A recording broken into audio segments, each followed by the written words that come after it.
আমাদের আব্বাস ভাইয়ের খুব ধৈর্য, এখন পর্যন্ত সে চুপচাপ আছে। আমাদের রাজশাহী বিভাগে হলে আধা ঘন্টার মধ্যে ওর পিঠের ছাল আমরা তুলে নিতাম। নেতার নির্দেশ, প্রয়োজন হলে তাহাজ্জুদের নামাজ পড়ে ভোট কেন্দ্র পাহারা দেব, তবু ভোট আর ডাকাতি হতে দেব না ইনশাআল্লাহ। হাদি হত্যার বিচার নামে অনেকে নির্বাচন চাই না। এ রাজশাহীর এক পাগল সালাউদ্দিন আম্বার, ওই কুকুরের বাচ্চা ওইও গেছে ঢাকাতে, গণপিটনি খেয়ে এসেছে। আমরা জনগণের দুয়ারে দুয়ারে গিয়েছি, আমরা দেখেছি এদেশের জনগণ, এদেশের নিপীড়িত জনগণ অনেক আগেই সিদ্ধান্ত নিয়েছে তারা যদি কোনোদিন সুযোগ পায় এদেশের তারেক রহমানকে রাষ্ট্র প্রদান করবে।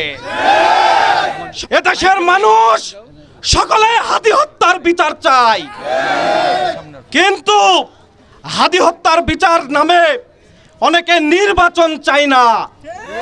নির্বাচনকে বঞ্চন করার জন্য এখন পর্যন্ত বাংলাদেশে ষড়যন্ত্র চলছে, কোন ষড়যন্ত্র কাজে দেবে না। নেতার নির্দেশ, প্রয়োজন হলে তাহাজ্জুদের নামাজ পড়ে ভোট কেন্দ্র পাহারা দেব, তবু ভোট আর ডাকাতি হতে দেব না ইনশাআল্লাহ। সংগ্রামী ভাইরা আমার, গত 2 দিন আগেই দেখেছেন আমাদের ঢাকাতে কি একটা ঘটনা ঘটেছে। এ রাজশাহীর এক পাগল, রাজশাহী বিশ্ববিদ্যালয়ের এজিএস সালাউদ্দিন আম্বার, ওই কুকুরের বাচ্চা ওইও গেছে ঢাকাতে, গণপিটনি খেয়ে এসেছে। আর একটা আছে খুব বকে, তাকে নিয়ে কিছু কথা বলতে চাই না, শুধু ঢাকা 8 আসনের মির্জা আব্বাস ভাইয়ের ধৈর্যের প্রশংসা করতে চাই। তার নাম হচ্ছে ডারবিন আশির, ঢাকা বিশ্ববিদ্যালয়ে সবাই চিনে।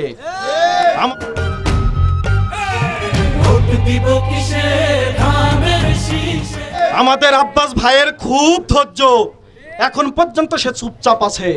আমাদের রাজশাহী বিভাগে হলে আধা ঘন্টার মধ্যে ওর পিঠের ছাল আমরা তুলে নিতাম। নির্বাচন নিয়ে কোনো পাইতারা চলবে না। বাংলাদেশ জাতীয়তাবাদী ছাত্রদল সদা কাছে রাজপথে দাঁত ভাঙা জবাব দেবো ইনশাল্লাহ।